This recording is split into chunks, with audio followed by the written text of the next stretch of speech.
Hi, I'm Mark Sponsler, and welcome to the Stormsurf Video Surf Forecast for the week starting Sunday, August 23rd.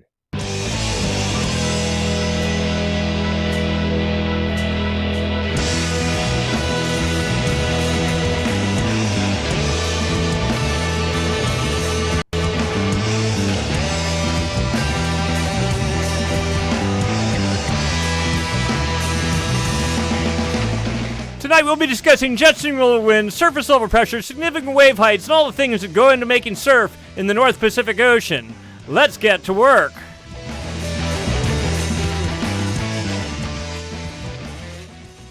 Looking at significant wave heights for the South Pacific Ocean, we see a pretty calm pattern going on. Literally, no seas of interest are occurring at the moment. Let's dig into the details, starting at the jet stream level. Here's winds, as of right now, up about 30,000 feet. That's jet stream level. And, of course, it is the southern branch of the jet that we're interested in. We're looking for a trough. That is, the jet pushing to the north here. And that, of course, is the sign of low pressure. And low pressure creates a clockwise circulation, both aloft and down at the surface. And that generates wind. Winds generate seas. Seas, as they radiate away from the fetch area, eventually turn into swell. Swell, when it hits your beach, turns into surf. So we're looking for a trough, but we don't see it. Here is the influential southern branch. It's just running what they call a zonal pattern from the west to the east with really no undulations in it at all. The northern branch looks stronger, looks like it's doing a whole lot, but typically it doesn't do anything. It's down here, the roaring 40s, in this case the roaring 60s, not a whole lot happening. All right, let's put this into motion, see if we can find anything of interest. As we get into Monday and Tuesday, if anything, the southern branch pushes even further south. The ice line is about 62, 63 south, somewhere here. The jet is over that, meaning over the Ross ice shelf. So literally, it is getting no exposure to help generate a storm or a gale over ice-free waters, and therefore, winds get no traction on the ocean surface, and you get nothing. And if anything, look at this huge ridge just builds south, pushing hard, and into Antarctica proper as we get into Wednesday, Thursday. Then finally, that sort of fades out, and as we get theoretically, here we go, you see a different pattern starting to set up on Friday, offering a little bit of hope. Now, this really isn't a trough because the jet is pushing south, but it is pushing a little bit north right there, but not enough. You need at least, like 110, 120 knot winds pushing to the northeast. We don't see that. So we continue on. I mean, there's 130 knot winds, but they're almost pushing southeast. At least it's above the ice line. Where are we? 168 hours out. We're into Sunday night, a week from now. Whoops. And there we go. And so, effectively, no support for gale development from the jet stream for the next week. Let's go take a look down at the surface. Here we are, surface level pressure, surface level winds, and as expected, with the jet sort of doing this zonal flow, all the energy is south of that, over the ice line. Again, that is as of right now. We'll just push this into motion. So we do see a little bit of 30, 35 knot winds, but they're aimed due south. Another patch of 30 knot aimed southeast. No hope. You need fetch aimed up at us. There we go, finally, on Tuesday night, but it's outside the California swell window. Southern California is about 117, 118 west right there. And this is all aimed at southern Chile. Now that's a decent little, oh, look at that. There's almost a tiny area, probably not enough to sort of radiate backwards, make some sort of a southeast swell, but we'll keep our eyes on that, just maybe. And then we get into, where are we, Thursday, nothing. Now there's a little bit of hope out here. As we know the jet stream starts lifting north on Friday. You see there's some activity here, but nothing organized. There's 35 knot winds, but they're aimed southeast. Again, nothing. And there is 40 knot winds almost aimed east. Remote, oh, nope, but look at that. The whole thing is falling to the southeast. Not good at all. And where are we? And there's fetch there. We're out a week out, so this is all fantasy land. None of it's ever going to come true. 180 hours out. All right, so the bad news is there's nothing really. The good news is maybe a week out, it looks like there could be some hope, but never trust a model even 3 days out, much less a week out. So we're not holding our breath. Let's move on. All right, significant wave heights. These are the highest 1/3 waves in anywhere in the ocean. All right, and we're going back in time. A week ago, there was a little gale under New Zealand generated 26, 28-foot seas, building to 28 or 29 feet, building to 30 feet over a tiny little area. This was Sunday night a week ago, continuing to lift northeast into Monday morning, and then, well, still had 29.7 foot seas to be exact, and it faded out. Another system developed under New Zealand, but it was, again, one of these that just went straight from west to east, if anything, aimed southeast there. No swell from that. But that one before, actually, now look at that, that's pretty good size, but it's right on the edge of the swell window, all aimed off to the east. What are the odds you're going to get perpendicular swell traveling to the north? Probably pretty low. And then when you see these storms, the seas falling south, that's not a good sign. This is Friday, the 21st, right? And nothing from that. All right, so we did see one little gale that was of interest. Here, we'll just pull. There it is again, right there. So that was Sunday, Monday sort of thing. That swell is expected to drive in California on Tuesday. And then going forward, all right, we don't expect to see anything here because if you don't see it in the jet stream and you don't see it at the surface, it's wind blowing on the ocean surface that generates seas, which therefore generates swell. And if you don't see any wind on the surface, that's why we always look at the surface level charts, then odds are you're not going to see anything. There's that big one that was outside the California swell window. Okay. And then here's, again, as we get to Friday, you can see the the Tasman Sea right here. Tasmania, Tasman Sea, New Zealand. Down here, you see activity trying to get going, but it doesn't make it into the Pacific proper. There's a little bit of, maybe 30-foot seas falling southeast, though. We saw that. Oops, and there we are. We're 180 hours out. But this at least looks like maybe there's some hope a week from now. All right, so let's go take a look, see if there's any hope for wind swell. Right now, kind of a dicey situation going on. Fires just north of Santa Cruz.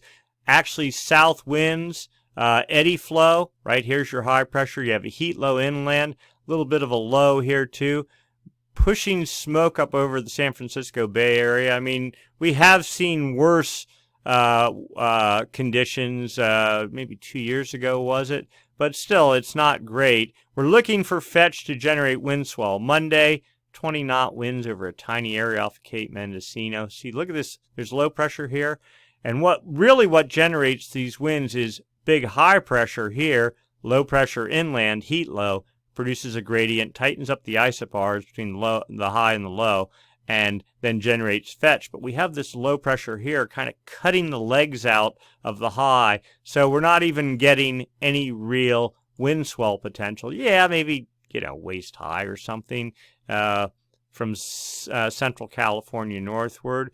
Then finally, we think the low is going to fade out, and then bingo, you start getting a broader fetch at 20, 25 knot north winds. Notice there's really nothing going on here for Hawaii. We'll go back and do a quick scan here, but really just looking at California. Finally, as we get into the later part of next week, looks like wind swell in earnest. The models are hinting at this tropical system down here, but right now it's nothing real on the charts. Again, this is what is it, Saturday, so 6 days out. Don't believe it. But wind swell looks reasonably possible. Also, look at this. Actually, some low pressure up here in the Gulf of Alaska, or actually the Dateline region. Not really going to do anything, but wind swell, yeah, as we get into Sunday, where are we at? We're at 180 hours out. So, yeah, from about Thursday night on, wind swell looks possible. Yeah, we'll keep our eyes on a tropical system down here, but it's moving off to the west, not up to the northeast, so nothing for California. Trades start building for Hawaii. Let's do a quick look here. Real quick, I'm looking at Hawaii, looking for trades, anything that's capable of generating wind swell. We don't see it until, where was that? About there, Sunday. So about a week from now, maybe some hope for wind swell for the Hawaiian Islands. But otherwise, California by about Thursday or so. So here's this same sort of situation. You see moisture off of California, tropical moisture. Was it a week ago we had significant thunder, lightning event in Northern California, and I believe that also happened in Southern California, sparked many wildfires, even up in Tahoe, that area. I mean, everyone got hammered, and now here we are again, remnants of another tropical system forecast to move in Sunday night into, we'll say, Monday morning. That would be sort of the focus.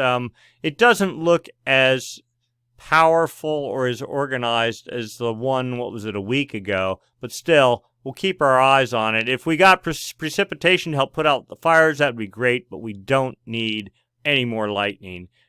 Things are dry and things are burning, as you all well know. All right, anyway, looking for potential for precip in the Sierra, those hiking the John Muir Trail, Pacific Crest Trail. The thing is, these models don't really capture what's going on. They basically showed nothing last week, and we got firsthand reports from people on the trail that there was, significant rain for a couple of days in a row from midday on. So for right now, things look very dry. We'll do that other than this Sunday night event into Monday morning, and then maybe we'll say Monday night. Yep. And then things dry out for the Sierra. All right, let's go take a look long-term. What's going on with the Madden-Julian Oscillation and El Nino or La Nina? Well, we all know where we're headed there. All right, as usual, we like to look for the presence of the active phase of the MJO. The MJO is a periodic weather oscillation that traverses the planet on the equator, going sort of counter in the direction you'd think. It goes from west to east instead of east to west. And in the active phase, it's basically it's like a big low pressure system. And when it's passing south or north of where you live, what it does is it imparts energy to the jet stream and helps feed the storm track. What we're really interested in is when it passes over the West Pacific, this area we call the Kelvin Wave generation area. We'll get into that in a second. That's really where we want to see the energy transfer into the jet stream to help feed the storm track across either the North or South Pacific, preferably under New Zealand into the central South Pacific, or over the dateline into the Gulf of Alaska. And also, when it's passing over the West Pacific, that's where it can generate what's known as Kelvin waves. That's warm balls of a big pocket of warm water that travels under the equator from west to east. That can be used to help jumpstart El Nino, but we don't see that happening. The flip side is the opposite happens when you're in the inactive phase of the MJO. It's like a big high pressure system. It shuts down any energy transfer to the jet, and what happens is the jet sort of, instead of pushing towards the equator and making these big kind of troughs that support storm development, instead it allows the jet to push outward towards the poles. And remember when we were just looking at the jet stream model, how the jet was just sinking so far south? I mean, that in and of itself, if you know nothing of the MJO, when you see the jet stream pushing south in the southern hemisphere during our southern months, that is a clear sign of probably the inactive phase of the MJO in control or getting control. All right, that said, East Pacific here, West Pacific here, here's the equator. That is New Guinea there, so this would be the far West Pacific. Kelvin wave generation area, 5 degrees north and south of the equator. From as far west as you can get, about 135 east. There's the date line at 180. So from there to about 170 west, 5 degrees north and south of the equator. Draw a box in your mind. When the active phase of the MJO is there, it feeds energy to the jet stream. When the inactive phase is there, it takes energy from the jet stream, and the jet stream pushes south, trades build. Looking at the arrows, this is data from the TAO buoy array, series of buoys strung across the equator used for monitoring El Nino, but it's also, these are only 5-day average winds, so it's sort of a lagging indicator, but it gives you a sense of what's going on. Big arrows out of the east, trade winds in control of the East Pacific, Central Pacific. Kelvin wave generation area, though, winds are look pretty light at the moment. All right.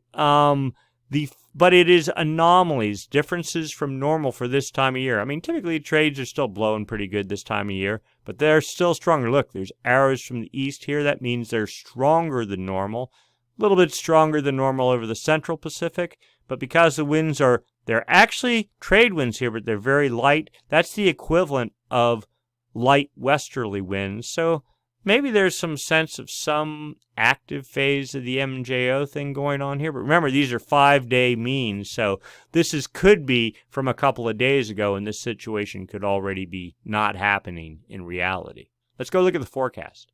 All right, this is the whole planet on one chart. The date line goes right up the middle. Kelvin wave generation area from 135 east, so right about there, to right there. But the Pacific goes the whole way to 80 west, so over here. But this, really, it's this area up through here. And you can go back in time. The blues, purples are easterly anomalies, inactive phase of the MJO.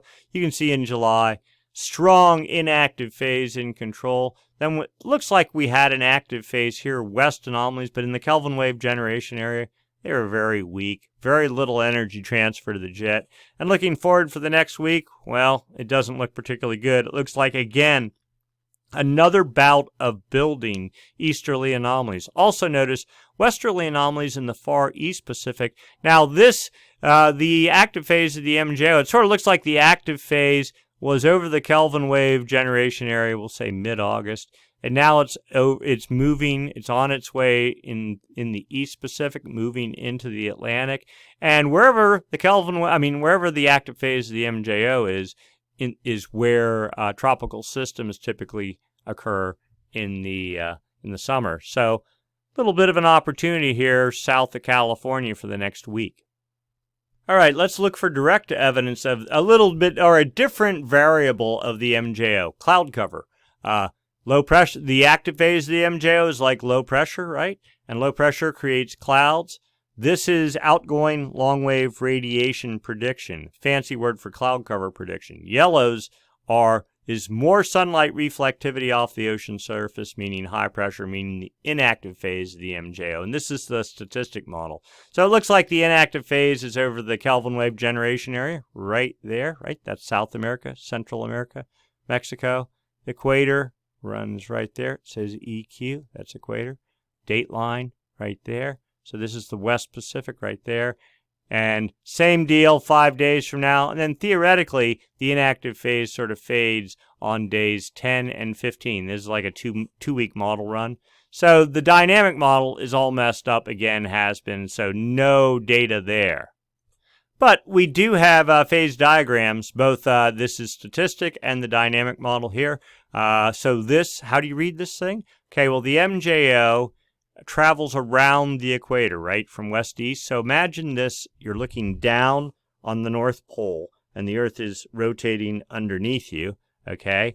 And the MJO is on the equator out here. The heavy dot is where it is right now, so that's basically equivalent to, about the Gulf of Mexico, roughly. And this is there's 3 different potential tracks from the statistic model, but basically all of them and the further away from this circle the dot is, the stronger the MJO is. So a weak active phase of the MJO over the Gulf of Mexico, per the statistic model, moving into the Indian Ocean 2 weeks from now. Now the dynamic model suggests the active phase is to build to moderate strength 1, 2, 3, 4, 5, 6, 7, 8 days over the next 8 days while moving over the Atlantic.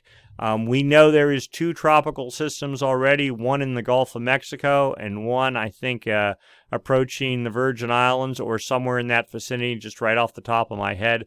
This is prime time to feed those tropical systems when you see something like that. So everyone should, on the east coast of the United States, should monitor the tropical systems pretty close. Anyway, so after about a week, the MJO is expected to crash, move over the maritime continent, so moving faster and weaker than what the statistic model suggests.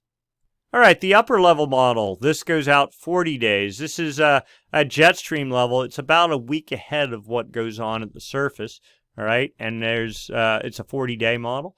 There's South America there, Central America there, equator is right there.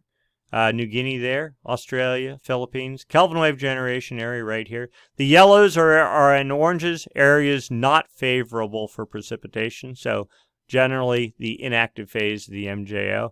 And that is in control today, and you can see it slowly moving off to the east, pushing into Central America by about mid-September. And then the active phase supposedly builds about that same time, mid-September, working its way into the greater part of the Pacific as we get into early October. So it looks like from this, long range, not a whole lot expected. And again, inactive phase in control now. No surprise the jet stream is like doing all kinds of weird stuff and not supporting storm development. Probably a good time to go take care of business. If you're really interested in there being surf, probably the mid-September time frame, mid to later September is probably, according to this model, when things will wake up. Let's go take a look at one more. This is the CFS model. All right, and again, the whole planet on one chart. The Kelvin wave generation area starts right here, going up. Date line there. It ends. So Kelvin wave generation area ends right about there. Pacific ends over here somewhere. The solid contour, active phase of the MJO. But you can see it's almost out of the Kelvin wave generation area. It'll be out of there in about 3 more days, something like that. So on this chart, the oranges and the reds are westerly anomalies. But you see, and this is past history here, there were some westerly anomalies in the past, let's say August 20th through about August 8th. And we have had a series of small gales. I mean, there has been small southern hemi swell for, especially down in Southern California. I mean, they did okay out of this at select breaks, for the past week and a half, something like that. So that coincides with this. But you can see now, this dotted line, this is the inactive phase of the MJO. Blues, easterly anomalies, forecast, and every one of these is 1 week, 2 weeks, 3 weeks, almost 4 weeks. Yes, here's the active phase. It's over the Indian Ocean, but you got to get to here before it even starts entering the Pacific. So for the next month, according to this model, pretty much no hope. And then finally, the 3-month CFS model. All right, so same deal. Kelvin wave generation area starts right there, goes to right up about that point in the Pacific, goes the whole way over to here. But it's Kelvin wave generation area. We're interested because of its support for the jet stream. All right, and this is reverse. This is past performance here, and the yellows are westerly anomalies, the blues, easterly anomalies. Just eyeballing this thing, it looks like there's a lot more blue than there is yellow, which typically is what happens when you're in La Nina, and this is how La Nina sets up. The Kelvin wave machine shuts down, westerly anomalies shut down, easterly anomalies take over, then upwelling starts, and you get no Kelvin waves, and that's exactly what it looks like. The forecast moving forward, just eyeballing this looks like a big old inactive phase of the MJO right here, moving across the Pacific, and probably a weak active phase right in here. Maybe another one here with a little bit of an Let's just see how close we are. Here we go. Boom. Oh, okay. So there is the active phase fading. Here's our big inactive phase that's supposed to go from, we'll say, August, 2 days from now, into about mid-September. Then our big active phase, but westerly anomalies only, we'll say, modest in the Kelvin wave generation area, with easterly anomalies holding over the rest of the Pacific. There's a little inactive phase there, but westerly anomalies pretty weak. And then maybe a stronger active phase further on as we get into November. So the good news is, look at the strength of the active and inactive phases earlier, back in April, May, June. Pretty gutless. The good news is it looks like the MJO is to start building in intensity, starting with this coming inactive phase, and then every active and inactive phase after that, a little bit more robust. So at least that gives us some hope. You get this kind of yin and yang in the atmosphere. That helps promote storm production. Momentum is worth a lot. All right, subsurface temperature profile. So now we start looking more at the El Nino, La Nina type component. Of course, based on what we've seen so far, just on the MJO, it looks like we're biased towards La Nina. In fact, I'm going back here because we forgot to do the most important part of this chart, and that is the low-pass filter. Here we go. All right, so last week we had seen, so the dotted contour is a high-pressure bias. This is the La Nina signal, if you will. Last week we'd actually seen that the second contour was supposed to die maybe in November. Now it's back. So all this is saying is high pressure in control of the dateline for the foreseeable future. Low pressure, if anything, it's in control of the Indian Ocean and only building and getting stronger. All this suggests strongly that La Nina is in play and only going to build as we get deeper into fall. All right, and then back to water temperatures. Subsurface water temperatures. East Pacific here, West Pacific here. Data from the TAO buoy array. That is a series of buoys strung across the equator used for monitoring El Nino. The X's are the sensors on the buoy anchor lines. They collect data, send it off to a central computer, use a model to try to fill in the space in between, and you get this profile of what the ocean looks like. When all the warm water is balled up in the west, that suggests trades are stronger than normal, pushing it that way. When the thermocline, this angle here, is flatter, that suggests warm water is pushing off to the west. That means that the active phase, the MJO, is strong and consistent, and trades are weaker than normal, allowing warm water to push off to the east. Right now, 29 degree isotherm at 75 east. I don't remember what it was last week. It was about that. The 28 degree isotherm, it's actually moved east a degree or two. I think it was at 173 last week. It's at 168 today. 24 degree isotherm, though, for a year or two, it was pushing into Ecuador. It's been steadily backtracking at 135 west, maybe 134 west today. Let's go look at anomalies, differences from normal for this time of year, and you clearly see the picture. There is no sense of any Kelvin wave anywhere to be seen that would show up as a pocket like this of above normal temperatures. Instead, we see -1, -2. You could almost say -3 degrees somewhere in there.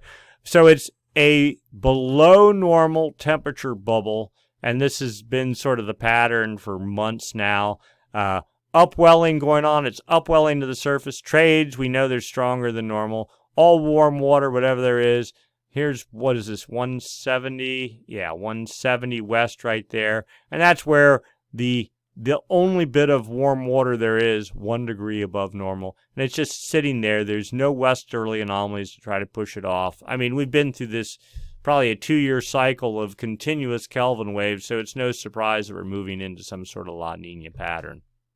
This is a little bit higher res model, but it's saying the same thing, only making it more pronounced. 1, 2, 3, 4, 5, 6. 1, 2, 3, 4, 5, 6. 4 to 5 degree below normal. That's centigrade too, temperatures. So that's like throwing almost double that if you to put it in Fahrenheit. Way below normal colder temperatures. One little pocket of warm anomalies, but basically the whole Pacific from the dateline eastward at depth has temperatures below normal. Warm water all balled up over here in the West Pacific. Trades stronger than normal. All this strongly suggests La Nina is developing. Upper ocean heat, upper ocean height or surface ocean ocean surface height is you use this so we sort of a way to correlate what the temperature is doing without directly looking at it. JSON 3 satellite data, strip out the waves, strip out the wind waves, strip out the tides. You notice a divot on the ocean surface 15 centimeters below normal. That's pretty good. And it's just on the equator we're interested in, not there, not of that sort of stuff. And what this suggests is cold water at depth. If it's cold, it contracts. It creates that divot on the ocean surface. And that's what we have here. This is the equator. This is the dateline here. So south of Hawaii on the equator looks like cold water at depth, which is just what we saw in the other charts. Now, not so pronounced over here in the East Pacific, but still 5 to 10 centimeters below normal, so cold water there as well. The subsurface temperature profile does not look anything like a El Nino. It looks very much like a La Nina pattern. Upper ocean heat anomalies, you can clearly see the transition. So this is the West Pacific, this is the East Pacific, oranges, yellows, that is warm water, Kelvin waves traversing from west to east. Take 3 months to make it across the Pacific. Back September last year, there was a Kelvin wave. Another sort of fake one that stalled and then got reinforced, eventually basically made it almost to Ecuador in March. And then since then, cold water, we'll call it a cold water Kelvin wave in the May-June timeframe. And then here's another one building. Looks a little bit more westward displaced, but still, I suspect it's going to make its way into Peru at some point as well. All signaling the start of La Nina. Now, also notice last year, you can't see it here, but it was actually earlier. It was in the May, June, July time frame. We had something like this too, but there was only one of them, and then it faded out. But now we're in the middle of a second pulse. I suspect there is no recovery from this until we get through some sort of a La Nina cycle. All right, ocean surface temperatures. We know what's going on subsurface, and clearly it doesn't take too much observation to see that it's also manifesting itself at the surface. This is sea surface temperature anomalies, differences from normal for this time of year. Blues are colder than normal. Oranges and reds warmer than normal. It is just on the equator that matters, not this stuff up here. This is what feeds the jet stream, and we have a cold stream from Ecuador the whole way across the Pacific. Last week it wasn't nearly as cold. It was like there was a east component and a west component. Now it's all concatenated into one long string. This is the typical La Nina type signal. The trend for the past 7 days, well, you can see it where the blues are, water is getting colder. This here, that's related to a tropical system. Tropical systems stir up the ocean surface, create upwelling. This is upwelling created by trades. It's a much broader, more of a macro pattern. High pressure here, high pressure here, high pressure here. Rotates clockwise, down here counterclockwise. The boundary between the two of them is how you get those nuking trades. When the highs are stronger than normal during a La Nina type pattern, then the trades get stronger and you get upwelling here. That's why we have the cooling and no Kelvin waves on top of that because of incessant trades. And you can see the net result here. Sea surface temperature anomalies for August 22nd. Cold off Peru, which is the classic kind of La Nina signal. And then those trades driving upwelling the whole way across the Pacific. So all this suggests is where north or south of wherever this is, you're going to have decreased precipitation and high pressure typically when you see the blues. So this does not bode well for either rainfall for California for this fall, winter, and or the storm track. The jet stream typically would probably be further north than normal in the North Pacific. But that is typically what happens during La Nina. Sea surface temperature trend in the Nino 1.2 region. This is the area tucked up right there by Peru, the Galapagos, and Ecuador. I mean, temperatures started falling in May as that big ball of cool water started developing. Our first, we'll call it cold water Kelvin wave, and it's just gotten more entrenched. Today's value, minus 1.561 below normal. We were down to minus 2 at one point there in August, but we're not, this is not the main El Nino monitoring region. This is here, and we were just in a deep, steady decline. Now, the scale is different, 0.6 minus 0.592 today, and we suspect we're heading down from there. And this is the official El Nino monitoring region, and that's the area from 120 west, basically south of California on the equator, almost out to the date line, 170 west, 5 degrees north and south of the equator. And one last component of this, the Southern Oscillation Index. Difference in pressure between Darwin, Australia, and Tahiti. When pressure is lower in Tahiti, the index goes negative. If it stays negative for 20 or 30 days, then that's a signal of the active phase, the MJO. If it stays negative for 50 or 60 or 90 days, then you know you're moving towards El Nino. But today's contribution, positive, 9.53. And just scanning back, we see lots and lots of positive numbers, suggesting higher than normal pressure is in the Pacific. The high pressure bias, right? This is what we're seeing, the high pressure bias in reality. 30-day average takes some of the noise out of this, but today's value plus 6.06, and you can see it's been, it was 5.8, 5.96 there a month ago. Kind of tried to recoup, but now it's going back up. The 90-day average, so this is the interesting one. This is the El Nino, La Nina type indicator. Today, 0.90, which is basically dead neutral. We were down. We've been neutral here for a month, but we suspect that this is going to start building in the positive range. It's got to get up to like 10 or 12 before you can really say you're in La Nina, but I think we're headed that way. Here's the 30-day SOI, Southern Oscillation Index, graphed out. So you can see the pulses, the downward pulses, the active phase of the MJO, the inactive phase, active, inactive. And then you can see the overall trend. And from about April, when the cool water started building in the East Pacific, you can see the SOI trending positive, positive, positive. This value, the latest 30-day, plus 6.5.